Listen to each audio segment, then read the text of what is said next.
Hi hello welcome to Rafi theatre. நான் உங்க ரஃபி. இன்னைக்கு திரை விமர்சன நிகழ்ச்சியில நம்ம பார்க்க போற படம் ஆனந்த் எல் ராய் இயக்கத்துல தனுஷ், கிருத்தி சனோன், பிரகாஷ் ராஜ் இவங்க நடிப்பில் வெளிவந்திருக்க படம் தான் தேரே இஸ்க்மே. இந்த படத்தோட கதையை பத்தி பார்த்தோம்னா, படத்தோட ஆரம்பத்துல ஒரு ஏர்ஃபோர்ஸ்ல ராணுவ ஃபிளைட்டை காமிக்கிறாங்க. பார்த்தா பரபரப்பா போயிட்டு இருக்குது. அங்க சிக்னல் வருது, அந்த பக்கம் போயிடாதீங்க, எதிர்கள் தாக்க போறாங்க, அப்படி இப்படின்னு சொல்லிட்டு இன்ஸ்ட்ரக்ஷன் வந்துகிட்டே இருக்குது. ஆனா தனுஷ் கேட்கவே மாட்டாரு.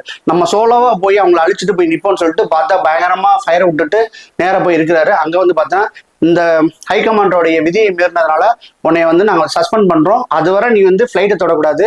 நீ நல்ல வீரன் அப்படிங்கிறதுனால உனக்கு ஒரு சைக்காலஜிஸ்ட்ல போய் நீ ஃபிட்னு சொல்லி லெட்டர் வாங்கிட்டு வா, அவங்க சொல்றதை கேட்டு நடந்துக்கன்னு சொல்லிட்டு அனுப்பிடுறாங்க. அங்க போனா சைக்காலஜிஸ்டா கிருத்தி சனோன் வர்றாங்க. கிருத்தி சனோனும் இவங்களும் நேரம் பார்த்தோன்னு பார்த்தீங்கன்னா ரெண்டு பேருக்குமே பயங்கரமான அதிர்ச்சி. பார்த்தோன்னு பார்த்தீங்கன்னா கைகள்லாம் விடவெடுக்குது. யாருக்கு? கிருத்தி சனோனுக்கு. தனுஷுக்கும் பார்த்தீங்கன்னா பயங்கர ஷூரிங் ஆகிறாப்புல, கோவத்தில் நினைச்சிடப்புல அங்கேருந்து பாத்ரூம் கதவை எட்டி உதச்சு பயங்கரமா பண்றாப்புல.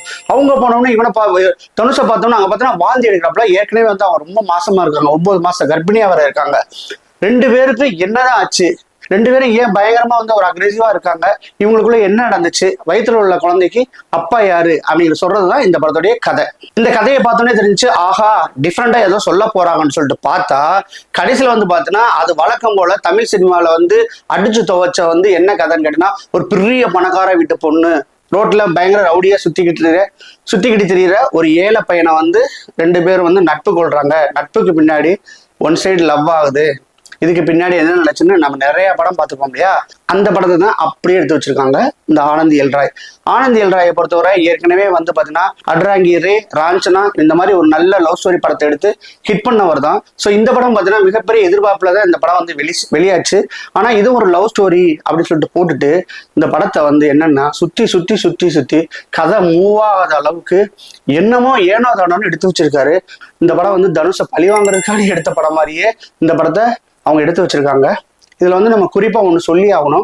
இந்த படம் பாத்தீங்கன்னா தனுஷ் நீங்க என்னதான் ஹாலிவுட்டு, பாலிவுட்டு, டோலிவுட்டு, சாண்டல்வுட்டு எந்த உட்டுக்கு போனாலும் சரி, நீங்க ஒரு தமிழ் நடிகன்.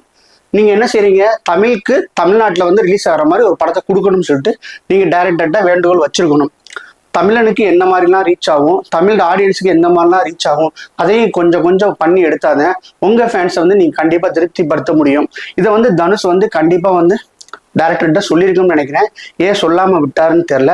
முழுக்க ஹிந்தி படமா எடுத்து வச்சிருக்காங்கன்னு கேட்டீங்கன்னா, ஹிந்தி படத்துலலாம் லவ் ஸ்டோரி பாத்தீங்கன்னா 2000 நீங்க நடக்கிற ஒரு விஷயம் மாதிரி காமிச்சா கூட இந்த லவ் கண்டிப்பா ஒர்க் அவுட்டே ஆகாத லவ்வா தான் இருக்கும். அவங்க லவ்வே வேற மாதிரி போயிட்டு இருக்கு.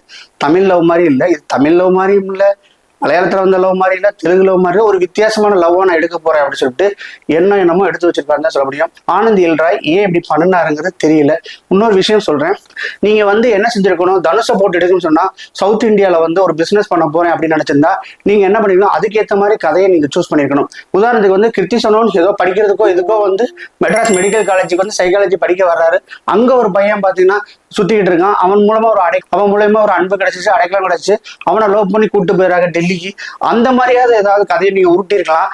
அந்த உருட்டுமே உருட்டாம விட்டாங்கன்னு தான் சொல்ல முடியும்.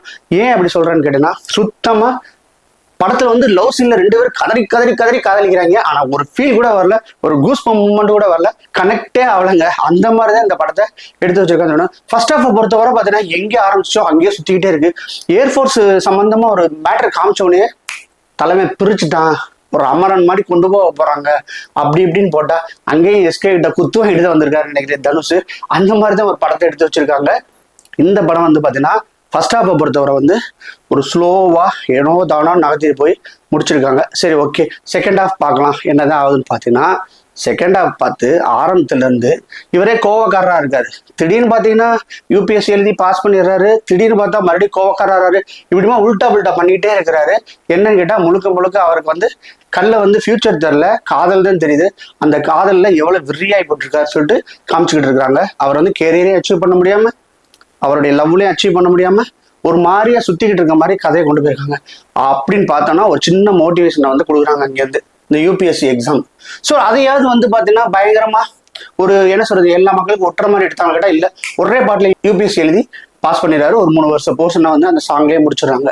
ஸோ அதனால வந்து பாத்தீங்கன்னா எங்கேயுமே இது என்னடா தனுஷ் படம், தனுஷ் ஃபேன்ஸ்க்கான என்னடா பண்ணீங்க, சரி ஓகே லவ்வையாவது ஒழுங்கா சொன்னீங்களா இல்ல, சரி ஆர்மி அந்த சம்பந்தப்பட்டதா ஒழுங்கா சொன்னீங்களா இல்ல, ஆனா நல்ல பட்ஜெட் போட்டு எடுத்து வச்சிருக்காங்க இந்த ஆனந்த் ராய்.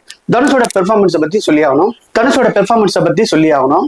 சில சீன் இருக்குங்க, எமோஷனல் கனெக்ட் ஆகிற சீன்ஸ். தனுஷ் பிச்சடிங்க போங்க, உண்மையிலே சொல்றேன் பயங்கரமா இருந்துச்சு. இட்லி கடை பாத்தீங்கன்னா நிறைய எமோஷனல் கனெக்ட் ஆனதெல்லாம் அது ஒரு நல்ல படமா வந்து அமைஞ்சிச்சு. அதே மாதிரி இந்த படத்துலயும் செகண்ட் ஹாஃப்ல ஃபுல் அண்ட் ஃபுல் பாத்தீங்கன்னா எமோஷனல் டிராமா பிச்சு எடுத்துட்டாப்ல தனுஷ். ஆக்டிங்ல ஆரம்பத்துல இருந்தே நல்லா இருக்கும். ஆனா எதுக்கு கோபப்படுறாப்ல, எதுக்கு அடிக்கிறாப்ல, காலேஜ் பசங்கன்னா எல்லாருமே அப்படி அந்த மாதிரி இருக்குது. ஒரு முன்கோபத்துக்கு ஏதாவது ஒரு சின்ன ரீசன் சொல்லியிருக்கலாம். சைக்காலஜி டாக்டரை வந்து அவங்க என்ன பண்றாங்க, ஸோ அங்க வந்து என்ன லவ் எப்படி செட் ஆச்சு, லவ் வந்து அந்த லவ் உதயமாச்சு இல்லையா, அதுக்குள்ள ரீசனையும் ப்ராப்பரா சொல்லல.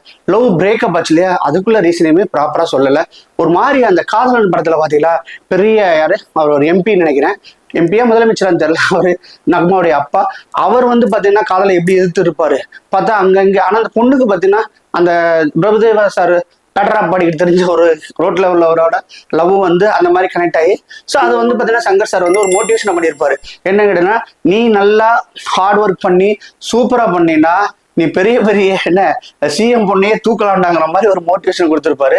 ஸோ இந்த மாதிரி மோட்டிவேஷன் வந்து நம்ம மக்களுக்கு வந்து ரொம்பவே பிடிக்கும். ஏன்னா நம்ம தமிழ்நாட்டில் பொறுத்தவரை பணக்காரங்களோட ஏழை பசங்க தான் ரொம்ப ஜாஸ்தியா இருக்காங்க. ஸோ அவங்களுக்குலாம் பார்த்தீங்கன்னா நம்ம மட்டும் கேரியரில் வின் பண்ணோம்னா நம்ம வந்து அழகான பொண்ணு கிடைக்கும்டாங்கிற மாதிரி நிறைய படங்கள் அந்த மாதிரி வந்துருச்சு.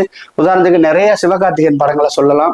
வேலைக்காரர்ல பார்த்தீங்கன்னு வச்சுங்களேன், வாயை பேச தெரியாது, அவர் பார்த்தா ரேடியோ ஜாக்கே வந்து கிண்டல் பண்ணுவாரு, பெரிய நயன்தாராவை தூக்குவாரு. ரெமோ படத்துல பார்த்தீங்கன்னா படிக்காதவன் ஆனா பார்த்தீங்கன்னா டாக்டர் பொண்ணு கீர்த்தி சுரேஷை தூக்குவாரு. காக்கி சட்டை பார்த்தீங்கன்னா ஒரு கான்ஸ்டபிள் அடிச்சு தூக்குறதெல்லாம் யாருன்னு பார்த்தீங்கன்னா ஆர்கன் மாஃபியா, அவங்களே தூக்குவாரு. ஸோ இந்த மாதிரி மோட்டிவேஷன் படங்கள் வந்து நிறைய வந்திருக்கு, நிறைய சக்சஸும் ஆயிருக்குங்க. மான்காரத்தை பார்த்தீங்கன்னு வச்சுக்கலாம், ஃபைட்டுன்னா என்னன்னே தெரியாது, ரோட்ல வந்து ராயாபுரம் சொல்லிட்டு படிச்சுக்கிட்டு இந்த மான்காரத்தில் வந்து பார்த்தீங்கன்னா பயங்கரமான ஒரு ஃபைட்டரை வந்து அடிச்சு தூக்குவாப்ல லவ்வுக்காண்டி. ஸோ இந்த மாதிரி படங்களுக்கு மத்தியில வந்து இந்த படமும் பார்த்தீங்கன்னா ஒரு மோட்டிவேஷன் கொடுத்து நல்லதாவே பண்ணியிருக்கலாம். ஸோ அங்கே மிஸ் பண்ணிட்டாங்கன்னு தான் நினைக்கிறேன். ஒருவேளை ஹிந்தி வெர்ஷன் எப்படி இருக்குன்னு தெரியல. ஆனா நம்ம தனுஷ் வந்து நடிப்பு பிச்சுட்டாப்ல, அதுல வந்து எந்த சந்தேகமே இல்லை. இவர் வந்து பாத்தீங்கன்னா ஒரு டைரக்டர் ஆக்டருங்கிறத நல்லாவே நிரூபிச்சுட்டாப்ல.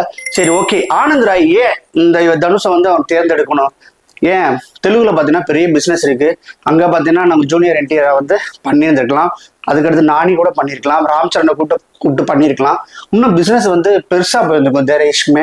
ஏன் அவர் பண்ணாரு, ரஜினி சார் காணியா இல்லைங்க, ஒன் அண்ட் ஒன்லி தனுஷ் காணி தான். ஏற்கனவே 2 பேரும் சேர்ந்து 2 படம் ஒர்க் பண்ணாங்க. ஸோ அதுல வந்து எவ்வளவு கோஆப்ரேட் பண்ணியிருந்தாருன்னா தனுஷ் திரும்ப வந்து அவரை கூப்பிட்டு நடிக்க வைப்பாருன்னு பாருங்க. அதுக்காண்டியே வந்து பாத்தீங்கன்னா ஆனந்த் எல் ராய்க்கு வந்து பெரிய சல்யூட் பண்ணணும். தனுஷுக்கும் வந்து பாத்தீங்கன்னா என்ன எதுவும் கேட்காம அவர் மேல அந்த நம்பிக்கையில வந்து அந்த படத்தை பண்ணிட்டாருன்னு சொல்ல முடியும். தமிழ் மக்களுக்கு ஒட்டலை, ஒருவேளை இந்தி மக்களுக்கு எப்படின்னு தெரியல. பர்சனலா எனக்கு வந்து பாத்தீங்கன்னா ரொம்ப அட்டாச் ஆகலாம். ஆனா செகண்ட் ஹாஃப் பொறுத்தவரை உண்மையிலே சொல்றேன், லாஸ்ட் ப்ரீ கிளைமாக்ஸ் என்னை ரொம்பவே வந்து பாதிச்சிருச்சு. பயங்கரமா எமோஷனல் கனெக்ட் ஆயிடுச்சு அப்படின்னு சொல்ல முடியும். தனுஷோட ஆக்டிங் வேற லெவலுங்க, அதுல சான்ஸே இல்லை. ஓகே, கதையின் நாயகி கிருத்தி சனோன் எவ்ரி ஃப்ரேம் அவ்வளோ அழகுங்க, எந்த மேக்கப்பும் இல்லாம அவ்வளோ அழகா சூப்பரா பண்ணியிருக்காங்க. அவங்க கதைக்கு என்ன தேவையோ அதை பொருத்தமா பண்ணியிருக்காங்க. அதாவது லவ் அப்படின்னு சொன்னோம்னா சில காதல் வந்து பாத்தீங்கன்னா சில காதல் வந்து வன்முறையாவே போயிடும், சில காதல் வந்து பாத்தீங்கன்னா அவங்களாவே தன்னை எரிச்சுக்கிற அளவுக்கு பிரைட்டா இருப்பாங்க, அந்த லவ்வுக்கு வந்து பிரைட்டா இருப்பாங்க. ஸோ அந்த ஒரு மைய கருத்தை வச்சு பண்ணியிருக்காங்க. கிருத்தி சனோனை பொறுத்தவரை வந்து பாத்தீங்கன்னா அவங்கள லவ் பண்ண மாட்டாங்க. கிருத்தி சனோனை பாத்தீங்கன்னா என்னோட கேரியர் வந்து பாத்தீங்கன்னா உன்னைய வந்து நல்வழிப்படுத்துறது, நீ வந்து லவ் நினைச்சுன்னா நான் என்ன பண்ணுவேன்னு அந்த கதற சீன் இருக்கட்டும், சான்ஸே இல்லைங்க, அவ்வளோ சூப்பராக பண்ணப்பல. எனக்கு என்னமோ கிளைமேக்ஸில் வந்து அவங்க ப்ரெக்னெண்ட்டாக இருப்பாங்க, அவங்க குழந்தை பத்துக்கிற சீன்ஸில் கொடுக்குற ரியாக்ஷன் வந்து இன்னும் கண்ணுக்குள்ளே நிற்குது. அது சாதாரணமாகவே வந்து குழந்தை பிறக்கிற சீன் எல்லா படத்தில் வந்தாலும் சரி, போஜ்புரி படத்தில் வந்தால் கூட நம்மளுக்கு ரொம்ப கனெக்ட் ஆகும். ஆனால் இந்த படத்தில் கிருத்தி சனோன் வந்து அந்த சீனில் வந்து அவங்க பண்ணியிருப்பாங்க ஆசங்க. கிருத்தி சனோன், கேட்ரினா கைஃப், தீபிகா படுகோனே, இவங்களெல்லாம் ஏன் டாப் ஸ்டார்னு சொல்றத இந்த படத்தை பாருங்க, உங்களுக்கு தெரியும். கண்டிப்பா படத்தை நீங்க எதுக்காண்டி பார்க்கறதுனாலும் கிருத்தி சனோன் நடிப்பு, தனுஷ் நடிப்பு, பிரகாஷ் ராஜ் நடிப்பு, இவங்களுக்காண்டியே இந்த படத்தை பார்க்கலாம். கிருத்தி சனோன் வந்து சான்ஸே இல்லை, பிச்சு எடுத்துட்டாங்க. அதுக்கடுத்து நம்ம வழக்கம் போல செல்லம் பிரகாஷ் ராஜ் சார் அவர் வந்து தனுஷ்க்கு அப்பாவா வருவாரு. அவருக்குன்னு ஒரு சில சீன்ஸ் எப்படா வரும்னு நானே உட்காந்துருந்தேன். என்னடா வர்றாரு, ஏய் போடா அங்கிட்டு எந்திரடா தூக்குற போடா அங்கிட்டு அப்படின்னு சொல்லிட்டே இருப்பாரு. கிளைமாக்ஸ்ல வந்து பாத்தீங்கன்னா ஒரு சீன் இருக்கும், ஒரு மன்னிப்பு கேட்கிற சீனு. அந்த இடத்துல நம்மலாம் அப்படியே பயங்கரமா வந்து என்ன சொல்றது சிவரிங்க ஆயிரும். அந்த சீன்ல பிரகாஷ்ராஜ் சார் வாழ்ந்துட்டாப்ல. ஒரு அப்பனால இதெல்லாம் முடியுமா, எவ்வளவு பெரிய நடிகை அந்த சீனை பண்ணியிருக்காப்புல. கொஞ்சம் கூட இது இல்லாம இதை செய்யுமான ஒரு தயக்கமே இல்லாம இந்த சீனை பண்ணியிருக்காப்புல. அந்த சீன் என்னன்னு சொல்லக்கூடாது, அற்புதமான சீனுங்க, அவ்வளோ அடிச்சுக்க. மற்றபடி கோ ஆர்டிஸ்ட் எல்லாமே வந்து சூப்பராக பண்ணியிருந்தாங்க. நிறைய ஒரு ஆர்டிஸ்ட்னு சொல்ல முடியாது, ஒரு ஆர்டிஸ்ட் பட்டாலுமே போட்டிருக்காங்க அந்த மாதிரிலாம் சொல்ல. எந்த கேரக்டருக்கு யார் தேவை, எந்த சீனை எப்படி எப்படிலாம் நாத்துறோம், அதுக்கேற்ற மாதிரி பெரிய டேரக்டருங்கிறத ப்ரூவ் பண்ணி அழகா பண்ணியிருக்காங்க. மொத்தத்தில் கோ ஆர்டிஸ்ட் எல்லாமே சூப்பராக பண்ணியிருந்தாங்க. படத்துல என்னங்க குறை அப்படின்னு சொல்லிட்டு கேட்டிங்கன்னா, உண்மையா படம் வந்து நகரவே இல்லை. ஃபர்ஸ்ட் ஹாஃப்லாம் பார்த்தீங்கன்னு வச்சுங்களேன் போயிட்டே இருக்குது. ஏற்கனவே 2 மணி நேரம் 49 நிமிஷம் அந்த படம்.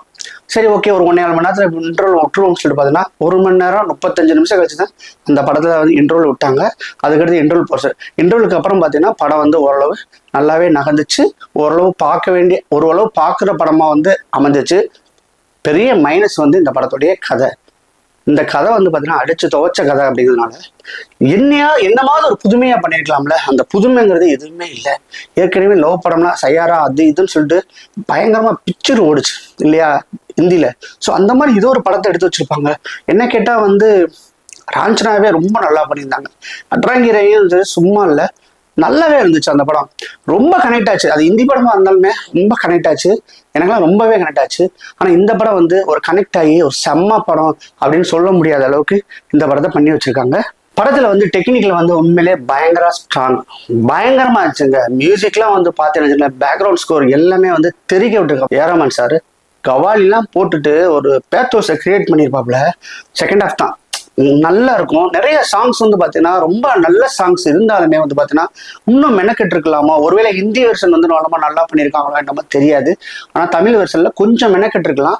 சாங் வந்து பார்த்தீங்கன்னா பயங்கரமா அந்த கேப்சர் பண்ணிட்டு போற மாதிரி அந்த சாங்ஸ்க்கெல்லாம் அமையல. ஆனாலும் பார்த்தீங்கன்னா ஒரு 3 பாட்டு ரொம்ப தரமா இருக்குது. அவளிடம் சொல், நாபத்த ராசா, அந்த 2 சாங் வந்து பார்த்தீங்கன்னா நம்ம மனசுக்குள்ள நிற்கிற மாதிரி பண்ணியிருக்காப்புல ஏரமான் சார். எடிட்டிங்லாம் சூப்பராக பண்ணியிருந்தாங்க. குறிப்பாக வந்து சினிமாட்டோகிராஃபி சொல்லி ஆகணும். அப்படியே பிக் ஸ்கிரீன்ல டால்பி அட்மாஸ்ல பார்க்கும்போது ஒரு கூலா அவ்வளோ அழகா பண்ணியிருப்பாங்க, செம்மையா பண்ணியிருப்பாங்க. அந்த சினிமோட்டோகிராஃபி எல்லா சீன்லையுமே வந்து தெரிக்க விட்டுருப்பாங்களே. நம்ம வழக்கம் போல 2-3 அந்த மார்வாடி கல்யாணம்லாம் காமிப்பாங்க இல்லையா, அந்த சீன் எல்லாம் அமெரிக்கால படுத்திருப்பாங்க. அது தவிர வந்து டைலாக் ரைட்டர் நம்ம பாராட்டி ஆகணும். 2-3 டைலாக் கிழிச்சு தொங்க விட்டாப்புல. முக்கியமான இடத்துல வந்து பார்த்தீங்கன்னா அந்த கிருத்தி சோனன் வந்து சொல்லுவாங்க, ஐ நீட் யூ ஃபூல் அப்படின்னு சொல்லிட்டு ஒரு டைலாக் பேசிட்டு ஒரு விஷயம் பண்ணியிருப்பாங்க. அதெல்லாம் வந்து தெரிக்கும். அதே மாதிரியே வந்து பாலா போன லவ்வால நான் பட்டதெல்லாம் போதும்னு தனுஷ் கதறி எழுதுற சீன் ஒன்று இருக்குது. அந்த சீன்லாம் வந்து பயங்கரமா இருக்கும். முக்கியமா வந்து அந்த கிளைமாக்ஸ் வந்து பார்த்தீங்கன்னா இந்த ப்ரெக்னன்சி டைம்ல வந்து ஒரு டைலாக் பேசுவாங்க கிருத்தி சோனன். அது என்ன கேட்டேன்னா, உனக்கு தான் அழகான பொண்ணை கண்டா ரிஸ்க் எடுக்கலாம் தோணுமே, இந்த ரிஸ்க்கை நீ எடுக்க மாட்டியாடா கேட்கும் போதும் சரி, சான்ஸே இல்லைங்க. அந்த டைலாக் ரைட்டர் வந்து நிறைய விஷயங்கள் இருக்குது, ஒரு 4-5 விஷயங்கள் இருக்குது. அதெல்லாம் டைலாக்ல பின்னி எடுத்துட்டாப்லாம் சொல்ல முடியும். மொத்தத்தில் இந்த படம் எப்படி இருக்குன்னு கேட்டா, என்ன பொறுத்தவரை வந்து நான் எக்ஸ்பெக்ட் பண்ணது பார்த்தீங்கன்னா ரொம்ப உச்சத்துல இருந்துச்சு. ஆனா வந்து அந்த அளவுக்கு வந்து என்னை ஃபீல் பண்ணல. ஃபர்ஸ்ட் ஹாஃப் வந்து கொஞ்சம் நல்லா எடுத்துருக்கலாம்னு தோணுச்சு. செகண்ட் ஹாஃப் அளவுக்கு இல்லாட்டினாலும் ஃபர்ஸ்ட் ஹாஃப் வந்து கொஞ்சம் நல்லா எடுத்துருக்கலாம். செகண்ட் ஹாஃப் வந்து ஒரு ஆவரேஜ் ரகம். மொத்தத்தில் வந்து என்னை பொறுத்தவரை இந்த படம் வந்து ஒரு பிலோ ஆவரேஜ் படமா தான் போச்சு. இது வந்து என்னுடைய பாயிண்ட் ஆஃப் வியூல நான் சொல்றது. இந்த விமர்சனத்தை பார்த்துட்டு படத்துக்கு போறதும் போகாதையும் நான் உங்ககிட்டயே விட்டுறேன். இந்த படத்துக்கு என்னுடைய மார்க் பார்த்தீங்கன்னா 10க்கு 6 கொடுப்பேன். மீண்டும் வேற ஒரு வீடியோவில் சந்திக்கிறேன். அதுவரை பை.